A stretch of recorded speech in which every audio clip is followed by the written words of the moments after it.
तो क्या आप भी अपनी प्राण ऊर्जा लेवल जब हाई पहुंच जाता है तो समझ नहीं पाते हैं कि किस तरीके से उसको है ना बैलेंस करना चाहिए, या फिर क्या करना चाहिए उस अवस्था में? Do you want to change world में आज हम इसी बारे में बात करने वाले हैं कि कैसे हम अपनी प्राण ऊर्जा हाई होने पर अपने आप में ट्रांसफॉर्मेशंस को देख सकते हैं या फिर दुनिया को ट्रांसफॉर्म कर सकते हैं। तो वन सोल मित्र, मैं चैतन्य आपके लिए लेकर फिर से आया हूँ, आपका स्पीकर एंड गाइड। तो अगर हम बात करें आज प्राण ऊर्जा,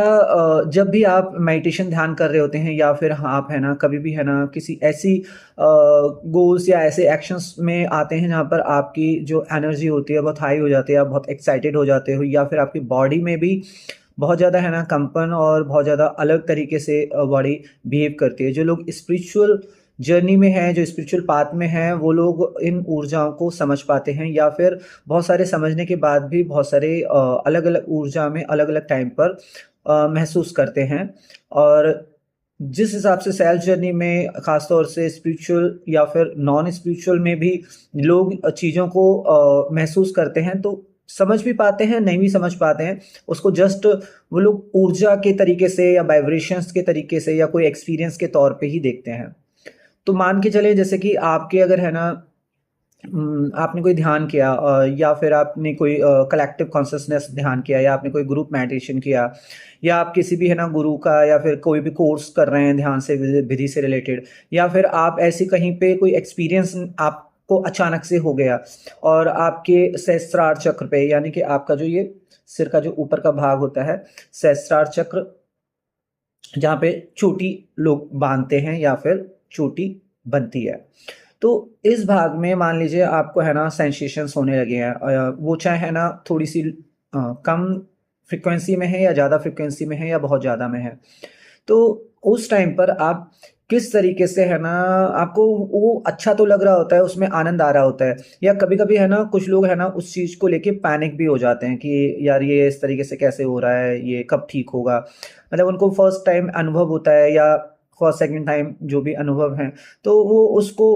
पैनिक के रूप में देखने लगते हैं। तो कभी भी है ना ऊर्जा को पैनिक के रूप में ना देखें। और जब इस तरह की आपकी लाइफ में एक्टिविटीज़ होती हैं या फिर कभी-कभी है ना सिर भी है ना जकड़ जाता है, पकड़ लेता है, तो क्या होता है कि बहुत सारे उस टाइम पे हमें ब्रेथ पैटर्न पे ध्यान देना चाहिए कि हमारा ब्रेथ पैटर्न क्या चल रहा है। और अगर आपको लगता है बहुत ज़्यादा हाई लेवल ऊर्जा है, तो आप है ना हर 2 घंटे बाद या फिर 4 घंटे बाद 10 से 15 मिनट का है ना केवल शांत बैठ जाएँ एक स्थान पे और अपने ब्रेथ को मूलाधार से लेके अपने सहस्त्रार तक अ, ऊपर-नीचे पैटर्न्स देख सकते हैं, या फिर आप अपने थर्ड आई को है ना देख सकते हैं, आपके नोज़ का जो टॉप पॉइंट है वहाँ से और आपके दोनों भौं के बीच तक साँसों की गति को देख सकते हैं। वो तेज़ है, हल्की है, और वो जैसी भी है आप उसको अगर करते हैं, तो आपका जो प्राण ऊर्जा का जो लेवल हाई हो रखा है, वो नॉर्मल होता है। और जनरली अगर हम देखें तो हर किसी भी ऊर्जा का एक प्रोसेस का भी स्तर होता है। तो मान लीजिए अगर कोई ऊर्जा आई है आपके बॉडी में जनरेट हो रही है, या फिर वो कोई प्रक्रिया में एंगेज है किसी भी वजह से, तो आपको वो समय के हिसाब से अगले 2 घंटे, 4 दिन, 10 दिन या जो भी समय लगता है उसको, तो जनरली है ना वो 2 घंटे, 4 घंटे, 1 घंटे में नॉर्मल हो जाती है। जनरली है ना आधा घंटे, 1 घंटे, 2 घंटे लगते हैं। और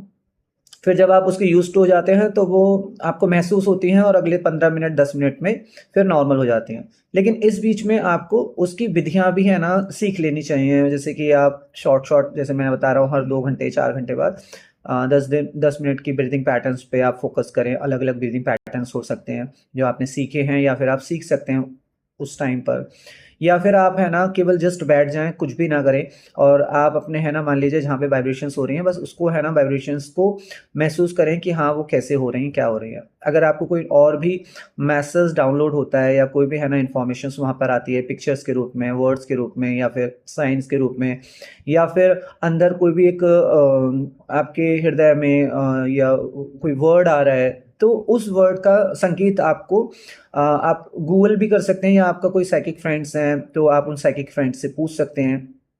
कि इसका है ना क्या मैसेज है जो यूनिवर्स मुझे भेजना चाहता है, उसको डिकोड कर सकते हैं। जबकि हमेशा है ना यूनिवर्स कोई ना कोई मैसेज साइन आपको भेजता ही रहता है। लेकिन जब कुछ इस खास इवेंट्स होते हैं और आपके पास मैसेज आते हैं, तो वो बहुत मैटर करते हैं कि आप अपनी लाइफ में उन मैसेज को एटलीस्ट है ना वन टाइम है ना डिकोड कर लें, ताकि डिकोड करने के बाद वो आपके चेतना स्तर पे बैठ जाएंगे, मतलब वो मेमोरी में फीड हो जाएंगे जब आप उसको डिकोड करते हैं। तो आप जिनको ज़्यादा लगातार है ना फीड मतलब साइंस दिखते हैं, तो धीरे धीरे वो प्रैक्टिस करते करते सीखते चले जाते हैं कि किस तरीके से उनको वो मैसेजेस आ रहे हैं। तो जब हाई वाइब्रेशंस जाती है तब इस तरीके से होता है। इवन है ना सेम स्थिति लो वाइब्रेशंस में भी है। मैं इसके लिए दूसरी एक वीडियो बनाऊंगा, लो वाइब्रेशंस में आप क्या क्या कर सकते हैं, क्या आपको देखना चाहिए, क्या विचार करना चाहिए। तो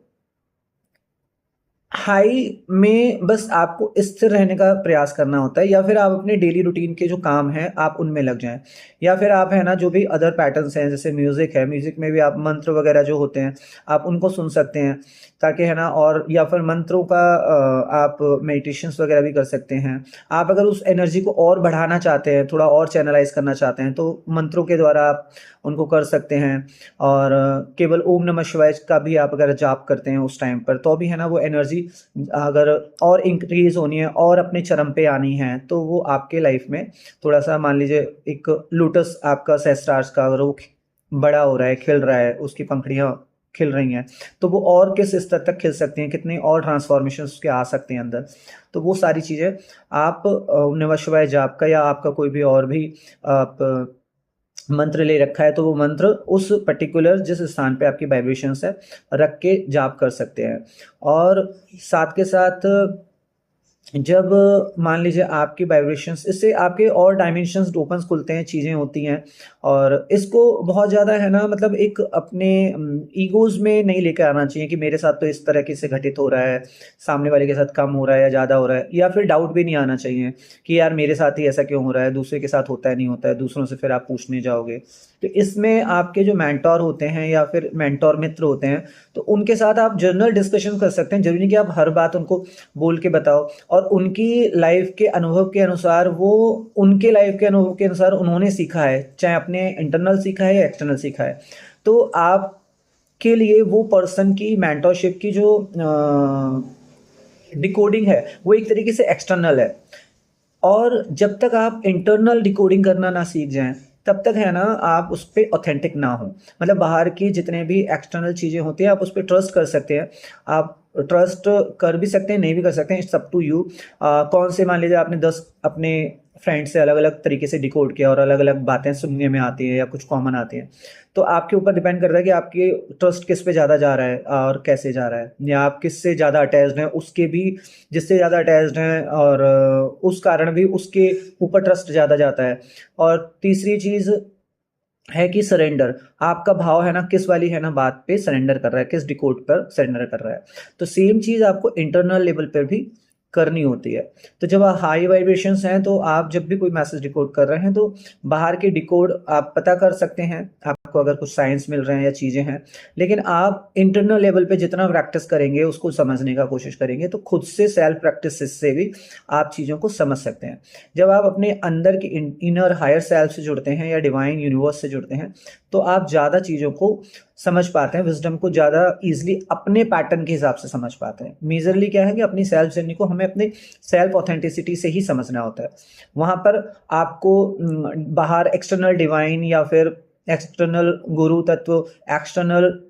आपका कोई भी मित्र, मेंटोर, वो आपको है ना एक गाइडेंस दे सकता है, आपको एक की दे सकता है कि हाँ इसका ये है, लेकिन अंदर से ही आपकी ऑथेंटिसिटी आनी चाहिए। और जब तक वो नहीं आती है, तब तक आपकी यात्रा एक तरीके से चालू है, भले ही आपको कितना भी विजडम बाहर से आपने ले लिया है, कितने भी बड़े आप ज्ञानी हो गए। तो इंटरनल है ना विजडम आना और बाहर उसमें ऑथेंटिसिटी होना, इट्स मेजर इम्पॉर्टेंट पॉइंट। तो हायर वाइब्रेशंस में आप तभी समझ पाएंगे जब आप अपने अंदर सेल्फ ऑथेंटिसिटी ले आए। तो ट्रस्ट, लव और सरेंडर मोड में आप स्वयं को, अपने गुरु तत्व को इंटरनली एक्सटर्नली, और अपने डिवाइन तत्व को इंटरनली एक्सटर्नली, आप जितना है ना बेहतर बना लेंगे, उतना आप हायर वाइब्रेशंस को डील करना सीख जाएंगे। लोअर वाइब्रेशन के बारे में भी हम अगले वीडियो में जानेंगे, और आपको ये अगर अच्छा लगा है तो आप मुझे फॉलो कर लीजिएगा, लाइक कर लीजिएगा, और आपका अगर कोई प्रश्न है या फिर आपका भी कोई अनुभव है तो आप इसमें मुझे शेयर कर दीजिएगा। इससे मुझे सपोर्ट मिलेगा ताकि मैं इस तरह की चीज़ें आगे बना पाऊँ। थैंक